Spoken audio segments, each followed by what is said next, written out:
আজকে আমাদের ঘরে পকোড়ি হবে, তার জন্য বাবা পেঁয়াজ কাটছে। পেঁয়াজগুলো খুব ছোটো ছোটো কাটছে। পেঁয়াজ কাটা হয়ে গেছে, এখন বেসনটার সাথে পেঁয়াজটা দিচ্ছে। তারপরে কাঁচা লঙ্কাগুলো বাছে দিচ্ছে, আর ছোটো ছোটো কাঁচা লঙ্কাগুলো কাটছে। কাঁচা লঙ্কা দিলে স্বাদটা খুব বেশি ভালো লাগে, হালকা ঝাল ঝাল। আর পেঁয়াজের পকোড়ি মানেই তো খুব টেস্টি। পকোড়ি তো অনেক কিছুর হয়, পেঁয়াজেরটা খুব বেশি ভালো লাগে।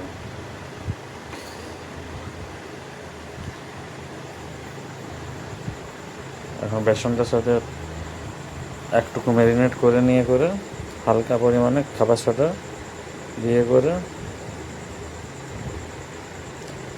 জল দিয়ে ওটা ভালো করে মাখিয়ে নিতে হবে। অনেক পাতলাও থাকবে না,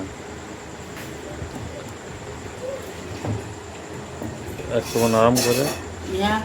তারপর তেল গরম হতে একটু দিতে হবে।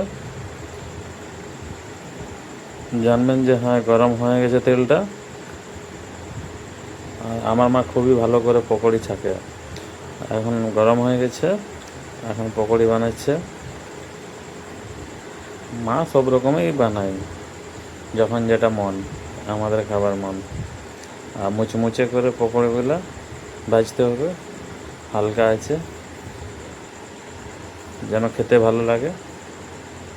লাল লাল করে ভাজতে হবে।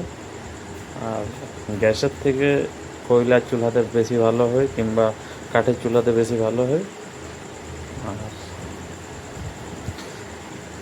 হালকা আঁচে করে ভাজতে হবে, আর লাল লাল করবে। তারপরে পকোড়িগুলো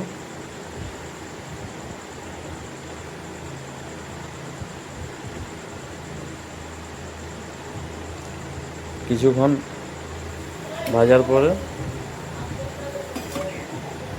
যখনই জানবেন যে হ্যাঁ এখন হয়ে গেছে, হালকা হালকা টাইট হয়ে গেছে, তখন নামিয়ে নেবেন। লাল লাল, খুব কালো করবেন না, অনেক ভাজলে তিতা লাগবে। আর মুড়ির সাথে খেতে খুবই ভালো লাগে। আমি, বাবা, আমরা সবাই বিকালে মন গেলে আমরা খাই, খুব সুন্দর লাগে। ঘরের বানানো জিনিস খুবই ভালো লাগে। বিকালের নাস্তা।